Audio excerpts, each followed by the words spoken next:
Hola, ¿qué tal a todos? Bienvenidos al canal. Me da mucho gusto poderles compartir un nuevo video el día de hoy. Vamos a platicar acerca del bien y del mal, que es un tema que llama muchísimo la atención, es un tema fascinante que nos concierne al fin y al cabo a todos. Y vamos a mencionar varias cosas interesantes como por ejemplo el narcisismo, la psicopatía, los contextos violentos, la sensibilización y la desensibilización. Entonces va a estar muy interesante. Quería mencionar que el video pasado yo estuve hablando de la agresión y de la violencia natural e instintiva en el ser humano. Una agresividad que ha sido una herramienta que nos ha ayudado a sobrevivir. Sin embargo, cuando hablamos de psicología evolutiva o de la naturaleza humana, no podemos quedarnos simplemente en esa base. El ser humano está condicionado por su naturaleza, condicionado por su medio, pero nunca determinado, porque tiene la capacidad de ser autoconsciente y tiene la capacidad de pensar en sí mismo. Pese a que en el otro video estaba pintando un escenario bastante oscuro, realmente el ser humano no solamente está orientado hacia la agresión y a la violencia, sino también hacia la conexión con el otro. Decía Lacan que el ser humano nace en un estadio casi fetal. Desde que somos muy pequeños estamos sumamente vulnerables y ni siquiera somos capaces de sostener nuestra propia cabeza. Eso nos orienta y orienta la construcción psíquica desde muy tempranas edades hacia la existencia de un otro del cual dependemos. En este caso puede ser la madre o el padre. Parte importante de la ética no solo es la parte mental o racional, sino la parte también emocional, que nos hace conectarnos con el amor a la vida o con el impulso de subsistir y de sobrevivir. Entonces, el fin es la voluntad o el deseo de vivir, que posteriormente, en su plano más elevado, podríamos hablar como un amor propio. Pero, ¿qué es el yo? ¿Qué es el yo? El yo no está únicamente restringido dentro de nosotros mismos. El yo también está volcado hacia afuera por esta constitución natural que tenemos. Estamos siempre hacia el otro, como seres sociales, como seres profundamente sociales que estructuramos nuestra mente en base a un afuera, a un entorno que nos constituye. Cuando queremos hablar de los fundamentos racionales del bien, sobre todo para una sociedad cada vez más laica, nos vamos a referir constantemente a esta noción de interdependencia. Y también en una sociedad sumamente atravesada por el narcisismo, también tenemos que empezar hablando del amor propio como fundamento del bien. El concepto de interdependencia es parte fundamental de la racionalización de la moral y de la ética. También el concepto del amor propio, que ya sería un aspecto mucho más visceral, pero realmente sin esta emocionalidad, la ética sí se podría tambalear, porque si no existe realmente un apego instintivo hacia la vida, que después se iría elevando hasta transformarse en amor propio, amor a la propia existencia, tampoco habría una razón para mantener la vida o para sostener la vida. Tampoco habría un motivo por el cual defender nuestra propia integridad, por llamarlo de alguna manera. Al fin y al cabo, todo lo que llamamos mal en la sociedad es lo que más afecta a la integridad. Entonces, como podemos ver, el fundamento es la interdependencia y el amor propio. Pero el amor propio no está tan claro, porque no es tan sencillo el amor propio como un amor hacia uno mismo, porque el uno mismo realmente no existe por sí mismo, valga la redundancia, sino siempre está interconectado con un exterior. Nosotros siempre nos vamos a reflejar en el otro. Es decir, ya no solo estamos hablando de una interdependencia en un plano material de recursos, es decir, para que yo exista físicamente necesito de la presencia del otro, sino también para que yo exista psíquicamente necesito del otro. Incluso en casos bastante extremos como la psicopatía, el psicópata también es interdependiente del otro. Y es interdependiente del otro tanto físicamente con los beneficios que puede obtener de la sociedad o del otro, y también psíquicamente, porque incluso haciendo el mal al otro, generando el sufrimiento del otro, él se sacía psíquicamente. Entonces, esta dependencia, aunque sea vampírica, también existe dentro del psicópata. Entonces es bien interesante cómo el yo como tal, como un ente cerrado, es una total ficción. No existe como tal un yo cerrado, empaquetado y de alguna manera excluido de la realidad en la que existe. En ese sentido podemos hablar del egoísmo y por ejemplo del narcisismo como una construcción netamente ficcionaria de la realidad, incongruente de la realidad, es decir, que parte de una mentira, de la existencia de un yo completamente sellado. Generalmente la experiencia del narcisismo o del egoísmo va a ser el estar encerrado en la finitud y va a tender a la desesperación. De hecho, es muy común la depresión del narcisista porque al fin y al cabo ni siquiera es por el daño ejercido al otro, sino por el daño ejercido a uno mismo cuando se encierra la energía psíquica dentro del ser y termina dando simplemente como una especie como de vuelta interminable dentro de sí. Somos seres finitos, entonces el hecho de estar encerrados dentro de nosotros mismos, dando una especie de vuelco a nuestros propios problemas, genera una especie de estancamiento que está muy bien reflejado artísticamente en la Divina Comedia cuando se representa al demonio congelado de la cintura para abajo en un hoyo sumamente oscuro. Es como si el diablo en la Divina Comedia estuviese atorado y juntamente en un círculo bastante estrecho. Entonces imagínense el narcisista que dirige su líbido hacia sí mismo, que dirige su amor hacia sí mismo, cuando se entera de su propia muerte o cuando se entera de su propia finitud, cuando empieza a enfrentar la vejez y todas estas cosas que nos van recordando cada día que nuestra identidad es finita. Justamente en la Divina Comedia está plasmado esto cuando Satán está llorando por eso. Y también porque Satán está representado como el traidor, o sea, tiene 3 caras de 3 traidores. La persona maligna por excelencia, la persona, digamos, que está representada en este arquetipo de Satán de la Divina Comedia, sería aquella persona que es capaz de traicionar su propio espíritu y su propia alma y encerrarse en sí misma o encerrarse en el vacío, porque al fin y al cabo el yo puede presentarse, si se aísla demasiado, como un ente totalmente vacío, porque absolutamente todo lo que somos está vinculado y relacionado con un afuera. Ahora vamos a hablar acerca del recuerdo y del retorno. Este es un concepto sumamente bello, sacado de la filosofía occidental, pero que también se repite o tiene los ecos de la filosofía oriental, que también es bien interesante. La noción de que el yo es simplemente ilusorio es algo muy abordado, por ejemplo, desde el plano del hinduismo, pero en la filosofía occidental estamos hablando de que el mundo fragmentado, tal cual lo conocemos, el mundo fenomenológico, es simplemente un reflejo de un mundo trascendente. Esto lo vemos en la obra de Platón y después en la obra de los neoplatónicos, cuando se habla de que existe un mundo trascendente que es más bien la representación de un uno. La pluralidad es simplemente una ilusión de ese mundo trascendente. ¿Por qué es así? Bueno, vemos que el universo estuvo algún día concentrado en un mismo punto, o al menos si no queremos apegarnos a las teorías más convencionales, podríamos decir que el mundo estuvo infinitamente más concentrado y cuando el universo tuvo sus inicios, la entropía era mucho más baja que la entropía que existe ahora. Les voy a dejar abajo para poder aclarar este punto un video de un físico hablando de la entropía, que es sumamente interesante para que podamos ver esta cuestión de la entropía desde un plano netamente físico y científico. Pero al fin y al cabo lo que nos habla esto es que el universo algún día estuvo más unido. Cuando estamos hablando metafísicamente del ser, estamos hablando de que todo participa en el ser, pero nada es el ser en sí, nada es el ser por excelencia. Todo lo que experimentamos en la realidad participa en ese ser, pero no es el ser en sí. Pero debe de haber un ser en sí, una primera causa que haya movido todo lo demás, y esa causa generalmente va a ser entendida como única, como infinita, por ciertos razonamientos lógicos que a lo mejor me extendería demasiado al hablar en este video, pero ya lo he comentado muchísimas veces en otro. Entonces partimos de que la realidad plural es una mera ilusión y la realidad eterna es la verdad. Esto desde la filosofía occidental y que marca también muy bien nuestras nociones éticas, nuestras nociones en relación al bien y el mal. Esto quiere decir que, por ejemplo, una persona que padece psicopatía o narcisismo, bueno, el narcisismo sería más leve, psicopatía mucho más grave, es incapaz de conectarse con el exterior, con el otro. Vive en la ficción de uno mismo, está en un ser fragmentado del otro y fragmentado incluso de sí mismo.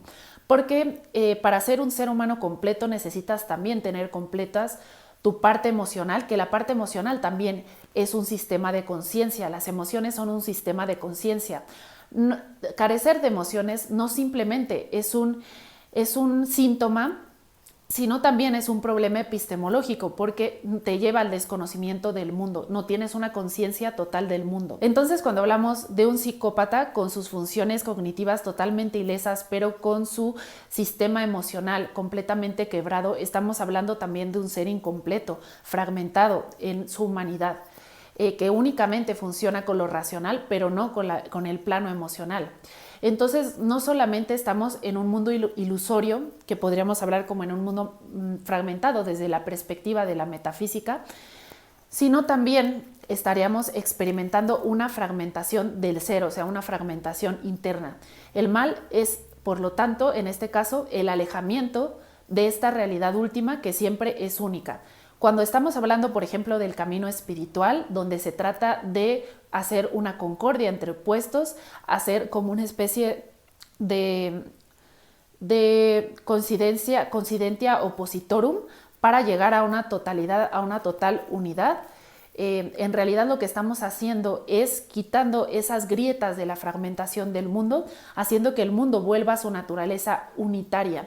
Pero eso primero lo tenemos que hacer dentro de nosotros, también llevándonos cada vez a una mayor congruencia, a una mayor armonía, para dejar de sonar disonantes, dejar de estar viviendo en la mera ilusión, como podríamos hablar de lo que estábamos hablando del mal.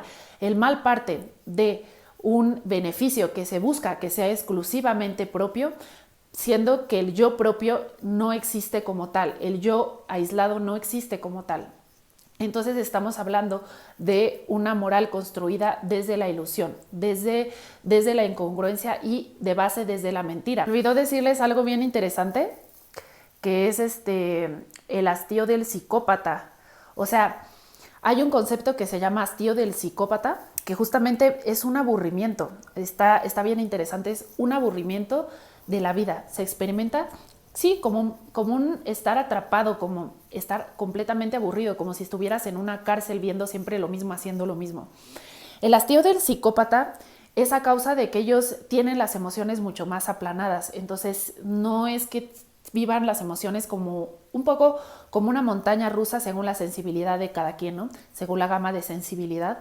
No viven las emociones como esa montaña rusa donde ya pasamos de la tristeza a la decepción, ya empatizamos con el amigo, entonces ya sentimos sus emociones. Así, en vez de experimentar una realidad así, ellos la viven un poco plana o bastante más bien aplanada. Las emociones están muy, muy aplanadas.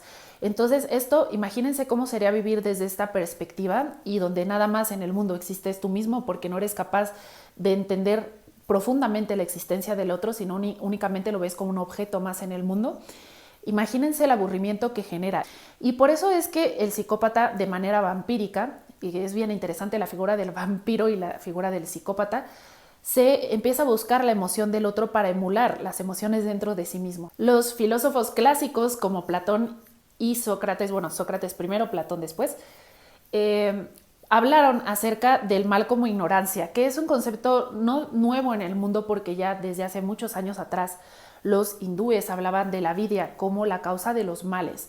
Pero yo quiero aclarar aquí que no solamente la ignorancia es una cuestión cognitiva, de que a ti te falte cierto conocimiento racional, sino también es algo que se puede experimentar también emocionalmente, entendiendo que las emociones, como les he dicho varias veces, también son un sistema de conciencia. Entonces estaríamos hablando aquí de una sabiduría integral, una sabiduría que apunta hacia la totalidad de lo humano y no solamente a su parte racional.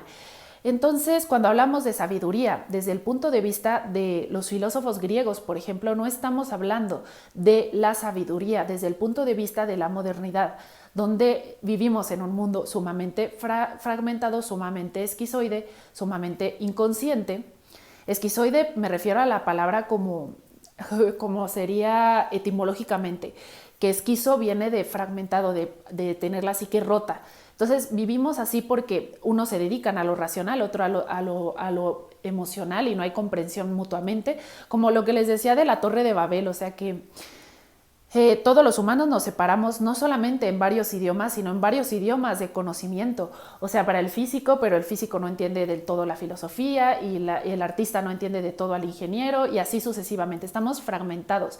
Entonces, la sabiduría buscaría más bien la integración del ser humano un ser humano universal, que por ejemplo fue el ideal de los renacentistas, buscar como una integración del ser humano. Entonces, cuando estamos hablando del mal como ignorancia, no solo hablamos del mal como la falta de datos, y esto es bien importante, justamente ahora que estamos en el mundo donde los datos son infinitos y la información es infinita, pero la sabiduría muy poca. Entonces, he ahí el problema de la ignorancia y cómo nos imaginamos la ignorancia desde esta época y cómo se imaginarían los antiguos la ignorancia. Es diferente. La vuelta al corazón es la vuelta al centro metafísico y por lo tanto la memoria, pero no temporal, sino sería una memoria de vuelta al origen, que es la vuelta a la esencia.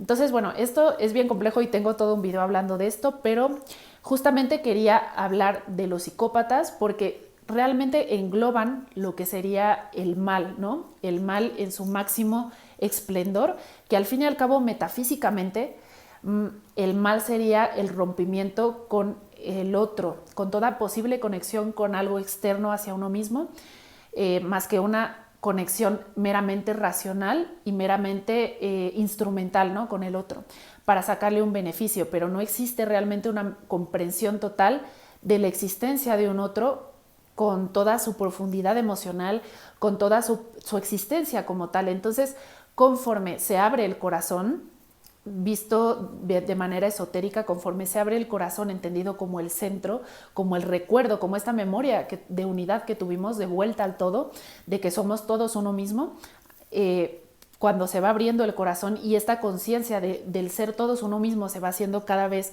más fuerte, ¿no? Se va imprimiendo más en el ser, va apareciendo más naturalmente una bondad, porque existe más bien una total comprensión, una profunda comprensión de la existencia del otro. Entonces, en vez de tener una existencia finita, encerrada en el yo, de un yo finito temporalmente, estamos y vivimos conectados con la conciencia de que todo soy yo, ¿no? De que todo soy yo y de que yo también soy todo. Entonces, esto es muy bonito porque es pasar de una conciencia de finitud, de simplemente yo, a una conciencia de infinitud. Pero claramente el mal no solo es ejercido por psicópatas, ni mucho menos. O sea, los psicópatas casi siempre van a ejercer el mal porque es parte de su naturaleza, pero no quiere decir que todo el mal sea ejercido por psicópatas. Estamos hablando también de que el mal no solamente aparece a nivel individual, sino también aparece en un contexto que de por sí orilla al mal. Estaríamos hablando un poco de sociedades que viven en caos, que viven en discordia. Hay un proceso bien interesante que es que si el ser humano es sometido a violencia o es obligado a consumir violencia, a ver violencia o a ejercer violencia, paulatinamente por un mero acto de sobrevivir o de la mente de no quebrarse, se va desensibilizando poco a poco hacia el sufrimiento del otro. Entonces, en sociedades cada vez más violentas, el nivel de sensibilización va a ser menor. Pero también existe otro proceso que es que cuando vives algo traumático, cuando vives algo fuerte, a veces también se tiende a sensibilizarse más y otros se desensibilizan más.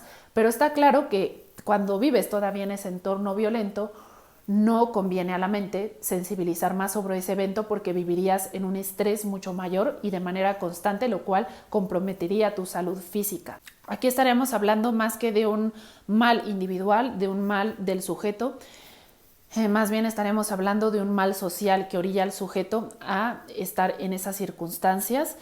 Muchas veces es muy difícil salir de esas circunstancias. Para que se cumpla todo el engranaje del mal, no solamente tienen que aparecer las personas desconectadas del otro y de sus emociones, sino también aquellas personas que son capaces de seguirlos, de pensar que porque ellos son más fuertes, ellos deberían, digamos, ampararse en esas figuras. Esto pasa muchísimo porque realmente, aparte de que los psicópatas y muchas veces sociópatas, narcisistas y toda la triada del mal son bastante carismáticos, también son personas muy fuertes, al menos en apariencia. ¿Por qué? Justamente que son capaces de ser muy agresivos. También son menos proclives a sentir miedo, tienen una emocionalidad mucho más baja, por lo tanto parecen mucho más estables, pueden racionalizar muchísimo más fácil, incluso en situaciones muy difíciles de contener para una persona normal. Entonces, por todo esto, realmente son fuertes.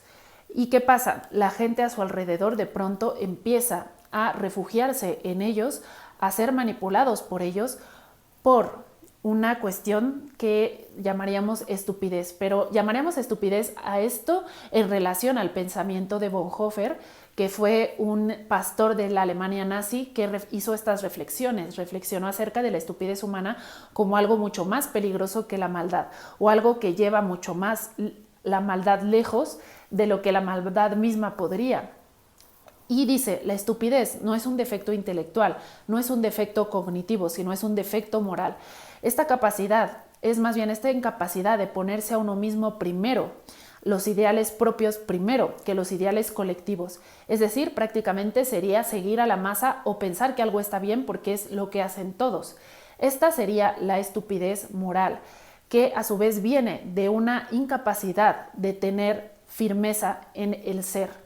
Primero hablamos de seres que están encerrados en su yo finito, y después estaríamos hablando de seres que son incapaces de ir hacia sí mismos. Curiosamente, cuando hablamos de narcisistas psicópatas, no estamos viendo un yo mismo auténtico, ni siquiera es un amor propio auténtico, porque no están dispuestos a realmente entenderse a sí mismos, sino es más bien un yo creado, un yo artificial, que ocurre mucho en perfiles narcisistas, que generan un yo falso por la incapacidad de verse a sí mismos tal cual son. Pero en el segundo caso estamos dirigidos y volcados hacia el otro, pero tampoco de una manera auténtica, porque en este caso tampoco existe una conexión auténtica con el yo, porque siempre para mirar al otro, para poder amar al otro, tiene que haber un amor primordialmente en el propio ser. La estupidez, diría Bonhoeffer, es no tener el valor para buscar la verdad por uno mismo, incluso no tener la capacidad de plantarse y decir yo no voy a participar en esto a pesar de que todos estén participando. También es la tendencia a seguir justamente la moda colectiva y a ser incapaz de buscar los verdaderos valores internos, los verdaderos gustos internos, las verdaderas inclinaciones. Se parte también de un yo vacío, pero también viene de una incapacidad de elegir quién soy yo. Entonces no se está ejerciendo realmente la libertad humana y por lo tanto también se vive en una especie de fragmentación del humano. Yo lo que noto es que en Occidente existe mucho esta confusión del ser bueno y del ser débil o del ser pasivo o del ser un tanto inactivo. Existe mucha confusión entre estos dos conceptos. Tanto es así que muchas veces se plantea que el chico bueno es ese chico tímido, ese chico como más débil, podríamos plantearlo así, o que la chica buena sería la chica que nunca ofende a nadie, que nunca dice cosas malas, que entendemos más bien el bien como el no hacer el mal. Muchas veces el bien no se va a presentar de esta manera pasiva, como hablan un poco de por qué a las mujeres les gusta el chico bueno, pues porque el chico bueno no es el chico bueno es un chico débil. ¿Y por qué a las mujeres les gusta el chico malo? Porque el chico malo al menos tiene fuerza. Pero esto es una confusión porque realmente lo que se buscaría es una persona buena que sea capaz de hacer el bien y que tenga esa fuerza para hacer el bien. Que hay que quitar un poco ese mito del bien como una pasividad. Espero que les haya gustado mucho este video. No olviden comentar qué opinan acerca de estos temas. No olviden compartir si les gustó y darle like. Ya saben que ayuda muchísimo al algoritmo para que recomiende más mis videos y esta información llegue a más personas. Muchas gracias por ver.